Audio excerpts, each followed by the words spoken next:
The war didn't take everything from me, but it took enough that I stopped expecting anything to be left.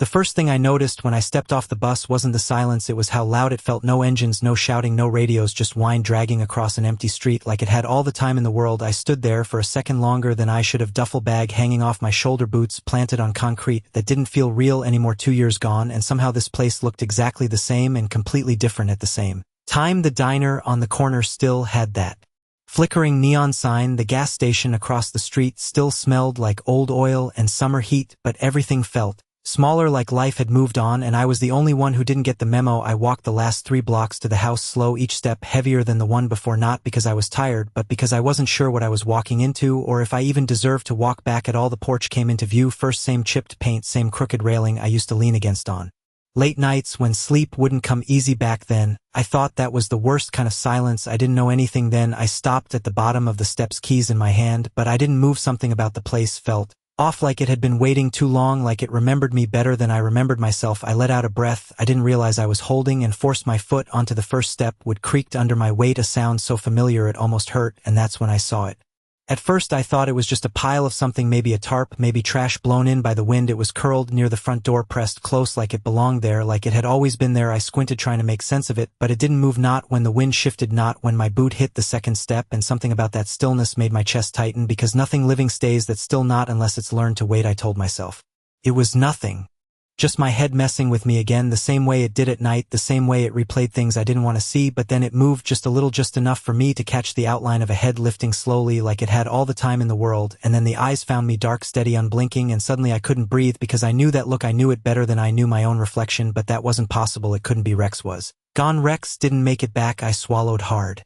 Forcing my hand to tighten around the keys, like that would anchor me, like that would make this real or make it go away. I didn't know which one I wanted more. The shape by the door didn't move again, didn't rush, didn't bark, didn't even make a sound. It just watched me, like it had been doing that for a long time, longer than anyone should have to wait. And for the first time since I got back, I felt something cut through the numbness, not fear, not anger, something heavier, something that settled deep in my chest and refused to let go, because whatever was sitting on that porch wasn't just a stray. And deep down, before I even took another step, I already knew if I walked any closer, nothing about this place or me would ever be the same again. I should have walked away right then. I should have told myself it was just a coincidence, just a dog that happened to look familiar, but my feet did not listen. They never really did after everything I had been through. They just moved slow and heavy up the steps, until I was close enough to see him clearly. The fur was thinner than I remembered, patches of black and brown dulled by time, and weather, ribs showing through like he had forgotten what a full meal felt like. But it was the eyes that stopped me, the same steady focus, the same quiet intelligence that used to track my every move like I was the only thing in his world. My throat tightened, and I shook my head, almost laughing under my breath, because it did not make sense. It could not be real. Rex did not survive that day. I told myself that 100 times, maybe 1,000. It was easier than admitting I lost him, or worse, that I left him behind. I took another step closer, and he did not flinch, not even a little, just shifted his weight slowly, like standing itself took effort. His tail did not wag. There was no burst of energy, no excited barking, just a quiet presence, like he had been saving whatever strength he had left for this exact moment. For me, I crouched down halfway, my knees protesting from the movement, and for a second I could not bring myself to reach out. My hand hovered in the air, caught between hope and something that felt a lot like guilt, because if this was really him, then every day I had spent trying to forget was another day he had spent remembering me. Hey, I said softly, my voice rough from disuse, from saying too little for too long. The word felt strange, coming out like it belonged to someone else. The dog's ears twitched just slightly, and his head tilted in a way that hit me harder than anything else, because I had seen that exact movement 100 times before, on long quiet nights when it was just me and him out there with nothing but open sky and too many thoughts. I swallowed hard and forced myself to close the distance, my hand finally reaching his head, expecting him to pull back, expecting something, anything that would break this illusion. But he did not move away. Instead, he leaned in, just barely pressing into my palm, like he had been waiting for permission, like he needed to make sure I was real too. And that was it. That was the moment everything cracked open. The weight I had been carrying, the silence, the distance, all of it rushed back at once, because this was not a stray, this was not some coincidence, this was Rex, and somehow against every logical explanation he had found his way back here and stayed. I let out a shaky breath, my fingers brushing through his fur, slower, now more certain, and I felt him relax under my touch just a little, like something inside him finally let go after holding on for too long. I looked at him, really looked this time, at the scars life had written into his body, at the Quiet exhaustion in the way he stood, and a question started forming in my mind, one I was not sure I was ready to answer, because if he had been here this whole time, then there was only one thing left to figure out, and it hit me like a weight settling deep in my chest. How long had he been waiting for me to come back? I did not ask the question out loud, but it sat there between us, heavier than anything I had carried overseas, because time leaves marks even when you try not to count it. I studied him. Again, really studied him this time, the way his paws rested worn and rough against the wood, the way his breathing came slow, like each inhale had to be chosen carefully, and that was when I noticed it. The porch had scratches, faint lines etched into the paint near the door, like someone had been marking something. Days, maybe weeks. I leaned closer, my fingers tracing one of the lines, and a cold realization settled in my chest, because there were too many of them, too many to count without losing track. And I did not need to count to understand what they meant. I felt my throat tighten, and I sat back on my heels, the weight of it pressing down on me harder than anything else, because while I had been gone, while I had been trying to forget this place, forget him, he had been here, keeping track of time in the only way he could. I let out a breath that shook more than I wanted it to, and ran a hand over my face, trying to steady myself, but it did not work. Nothing about this felt steady, not anymore. Hey, I whispered again, softer this time, like the word itself might break something fragile between us. He shifted closer, just a little, enough for his shoulder to brush against my knee, and that simple contact grounded me more than anything else had since I stepped off that bus. I stayed there like that for a long moment, not moving, not speaking, just feeling the warmth of him against me, and the quiet presence that had never really left even when I thought it had. I glanced toward the street, instinct kicking in the same way it always did, checking surroundings, counting exits, but there was nothing out here, just an empty road stretching past houses that looked like they had forgotten how to be homes. And suddenly it hit me, he had been here through all of it, every quiet morning, every long night, every storm that rolled through this town. He had stayed right here, waiting for something that might never come back. I swallowed hard, the thought digging deeper than I expected, because I knew what it felt like to wait for something you were not sure would ever return. I had lived in that space for a long time, but I had not stayed. I had moved, I had tried to leave it all behind, and somehow he had done the opposite. He had stayed exactly where I left him, like that was the only choice that made sense. I reached down again, this time more certain, my hand resting on his neck, fingers pressing gently into his fur, and I felt him lean into it immediately, like he recognized it, like it was something familiar, something safe. And that was when the guilt shifted into something else.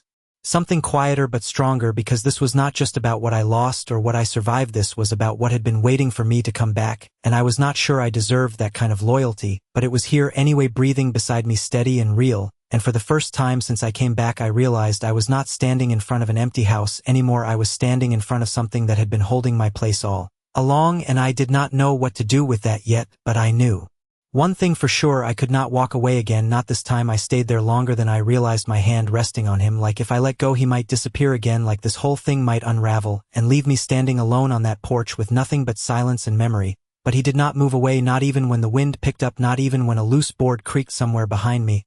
He stayed close, steady, like he had already decided I was not leaving this time, and maybe that was what scared me the most, not him, not what he had been through, but the quiet certainty in the way he stayed, like he believed in something I was not sure I could live up to. I shifted slightly, my legs stiff from kneeling too long, and he followed the movement, adjusting just enough to keep that contact between us, like distance was something he no longer trusted, and I felt that in a way I could not explain, because distance had been my only strategy for a long time. Keep moving, do not stay, do not look back. But here he was doing the exact opposite, and somehow it worked. I glanced at the door behind us, the paint chipped, the handle rusted slightly from time and weather, and I realized I had not even tried to open it yet, like I was afraid of what I would find inside, or maybe afraid of what I would not find. I reached into my pocket, slowly pulling out the keys, the metal cold against my fingers, and for a second I just held them there, listening to the faint jingle, like it was something unfamiliar, like it belonged to someone else. Rex lifted his head slightly, eyes tracking the movement, not with suspicion but with that same quiet awareness, like he was waiting for me to decide something important. I let out a slow breath and pushed myself to stand. The motion felt heavier than it should have, like I was carrying more than just my own weight now.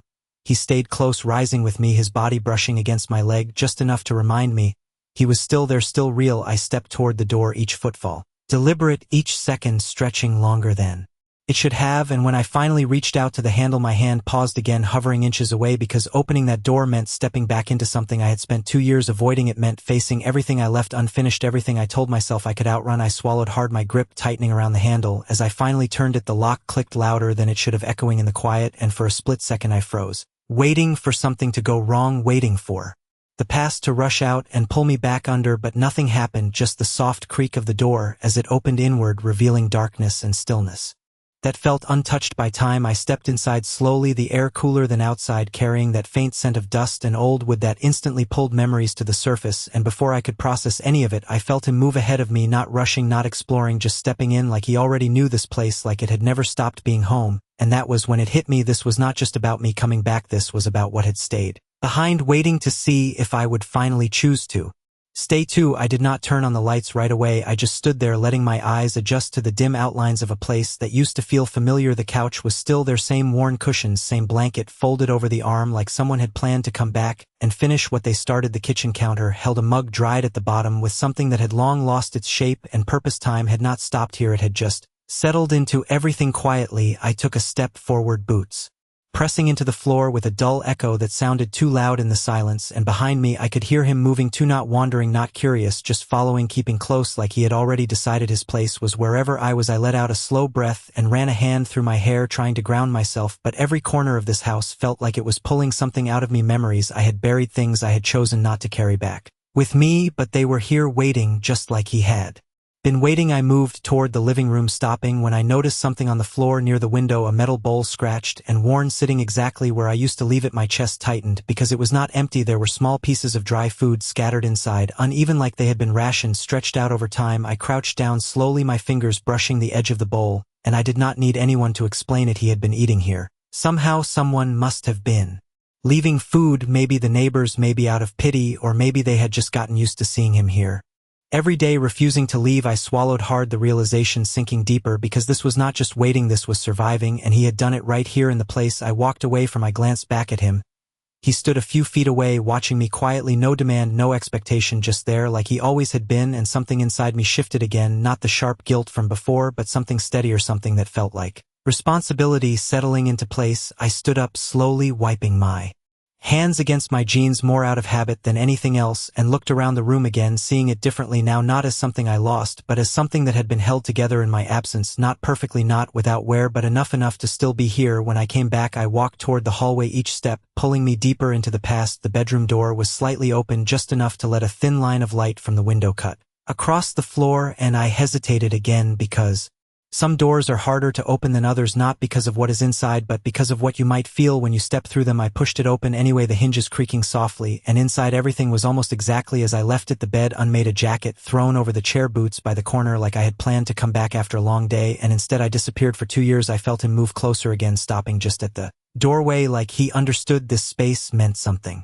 different, like he was giving me a moment I did not know I needed. And I stood there in the middle of that room, surrounded by everything I had tried to forget, and for the first time it did not feel like it was closing in on me. It felt like it was waiting for me to decide what came next. And as I turned slightly, I caught sight of something on the wall, a photo frame tilted just enough to draw my attention, and when I stepped closer my breath caught, because it was us, me and him, frozen in a moment that felt like it belonged to another lifetime. And I realized then this was not just a place I came back to, this was a life that had been paused, waiting to see if I would finally choose to step back into it again. I did not realize I was holding my breath until it came out all at once, like something inside me had finally loosened its grip. I reached up slowly, my fingers brushing against the edge of the photo frame, straightening it without thinking, and as soon as it aligned, the image became clearer, me standing there in uniform, a version of myself that felt distant now, and beside me Rex, younger, stronger, alert, his posture straight, eyes sharp, like he knew exactly where he belonged. I stared at it longer than I should have, trying to connect that moment to the one I was standing in now, trying to understand how 2 years could stretch so far and yet lead right back here. I let my hand fall to my side and stepped back slightly, the room suddenly feeling smaller, not in a suffocating way, but in a way that made everything feel closer, more real, like I could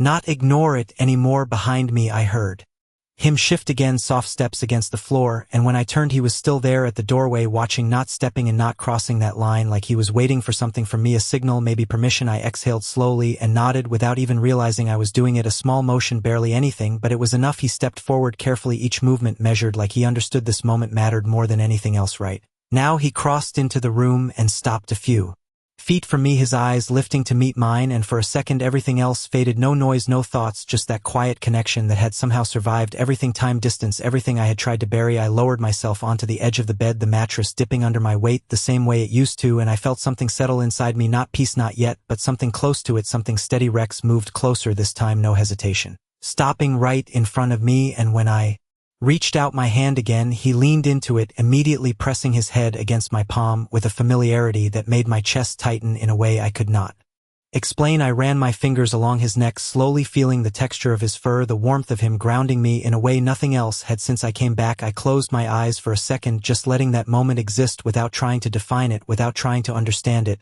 and in that quiet space something shifted, not all at once, not dramatically, just enough to notice the tension that had been sitting in my chest for so long eased slightly, like it was finally being shared instead of carried. Alone, I opened my eyes again, looking down at him, and the words came out before I could stop them, softer than I expected, almost like I was afraid they might break something. I am here now. It was not a promise, not yet, not something I was ready to commit to fully, but it was the truth in that moment, and he responded in the only way he knew how, by staying, by not moving away, by simply being there. And that was when I realized something that unsettled me more than anything else, because this was not just about him waiting. This was about what came next, about whether I could stay, whether I could rebuild something I had already walked away from. Once I glanced around the room again, at the pieces of a life paused in time, and then back at him, steady, patient, unwavering, and for the first time since I stepped into this house, I understood the real weight of what was in front of me, not the past, not the things I had lost, but the choice I had now, because he had already made his choice 2 years ago. He stayed. The question was whether I could do the same. The house felt different after that, like it was no longer just a place filled with memories, but something that was slowly waking up again, and I sat there longer than I expected, my hand resting against him, feeling the steady rhythm of his breathing, like it was anchoring me to something real, something present, not the past, not the noise in my head, just this moment right here. I let out a slow breath and leaned back slightly, my eyes drifting toward the window where the late afternoon light was beginning to fade, shadows stretching across the floor.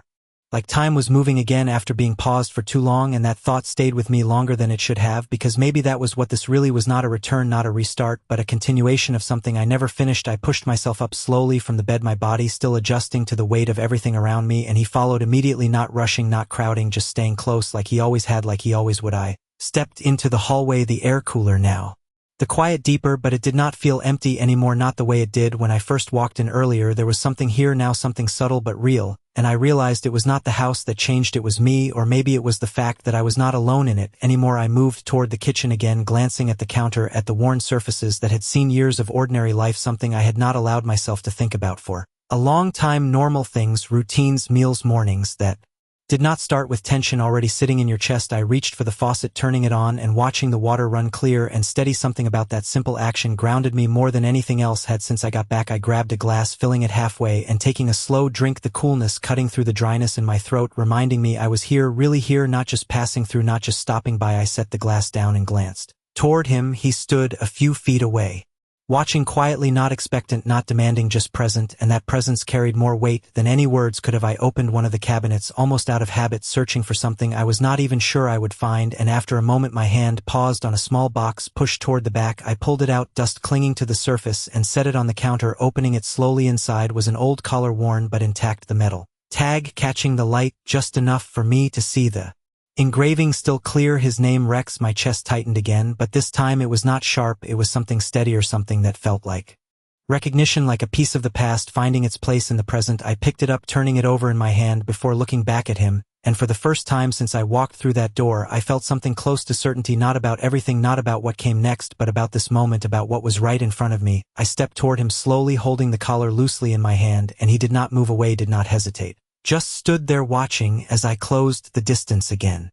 Because whatever this was, whatever we were rebuilding, it was not about going back to what we were, it was about deciding what we were going to be now, and I had a feeling that choice was already starting, whether I was ready for it or not. I stopped just a step away from him, the collar hanging loosely in my hand, feeling heavier than it should have, like it carried more than just memory, like it held every moment I had tried to forget and every moment he had refused to let go of. He watched me closely.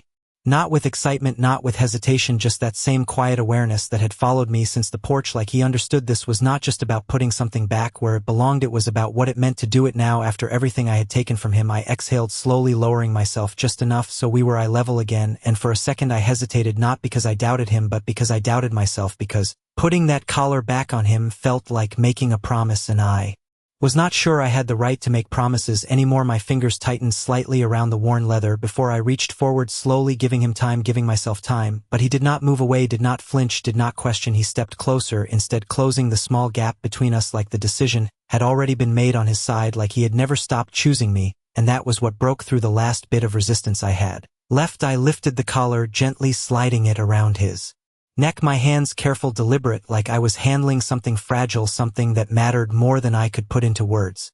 The buckle clicked into place, a small sound, but it echoed louder than anything else in that quiet room, and for a moment neither of us moved. I kept my hands there, resting against him, feeling the warmth of his body, the steady rise and fall of his breathing, and something inside me shifted again, deeper this time, more certain, like a line had been crossed, not forced, not rushed, just finally accepted. I pulled my hands back slowly, and he stayed exactly where he was, not shaking it off, not reacting, just standing there like it was always meant to be, like nothing had changed and everything had changed at the same time. I let out a breath that felt lighter than the ones before and sat back slightly, watching him take a small step forward, then another, testing the space, testing the moment, before settling beside me, his shoulder pressing lightly against my leg, and that simple contact grounded me again in a way I had not expected, like it was saying without words, "This is where we are now, not before, not back then, but here." I glanced toward the doorway, then back at him, and realized something I had not allowed myself to think about until now. This was only the beginning, not the reunion, not the return, but what came after, because waiting was one thing, surviving was another, but living again, that required something else, something I was not sure I knew how to do anymore. I stood up slowly, this time without hesitation, and he followed immediately,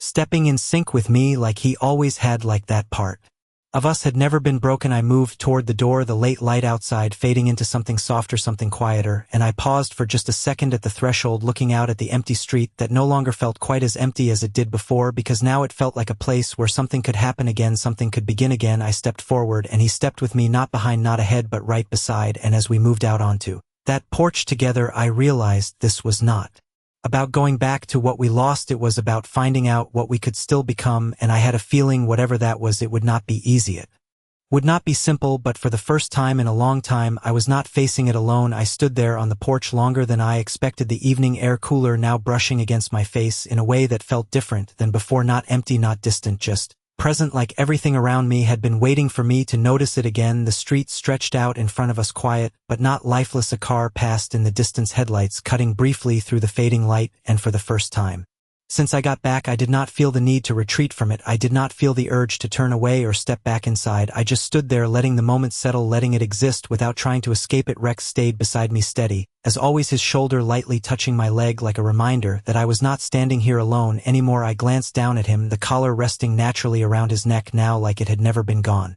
like it had always belonged there, and something about that simple image grounded me more than anything else had all day. I let out a slow breath and stepped forward off the porch, the wood creaking softly behind me as I moved onto the gravel path, and he followed without hesitation, matching my pace like he always had, like there was never a question about where he was supposed to be. We walked a few steps together, not far, just enough to feel the shift from standing still to actually moving again, and that was when I realized how long it had been since I let myself do that, since I let myself take a step forward without thinking about everything that could go wrong, without expecting something to pull me back. I stopped near the edge of the yard, looking out at the familiar stretch of road and the houses that lined it, places that once held routine conversations, normal life, things I had convinced myself no longer belonged to me, and yet here I was standing in the middle of it again, not as someone passing through, not as someone hiding from it, but as someone who might actually stay. Rex shifted slightly beside me, his attention moving with mine, calm, alert, present, and I reached down without thinking, my hand resting briefly on his head, the contact simple but steady, and I realized something in that moment, something that had been building quietly since I first saw him on that porch. This was not just about him waiting, this was about what that waiting meant, because he did not stay here out of confusion or habit. He stayed because something in him believed this was where he needed to be, and that belief had not changed even when everything else did. I looked back toward the house. The door still open behind us, the interior dim but no longer distant, and for the first time I did not see it as something I had abandoned. I saw it as something I could walk back into, something I could rebuild piece by piece, not perfectly, not quickly, but honestly. I turned forward again, the road stretching ahead, not threatening, not overwhelming, just there waiting like it always had, and I took another step, then another, feeling the movement settle into something real, something intentional, and he stayed right there with me every step of the way, not leading, not following, just beside me. And as the last of the daylight faded into a quiet evening, I understood something that had taken me 2 years to even begin to face. I did not come back to what I lost, I came back to what never left, and maybe that was the difference, maybe that was the reason I could finally keep moving forward, this time not away, not running, just forward with him beside me. And whatever came next, waiting out there beyond the road, was no longer something I had to face alone.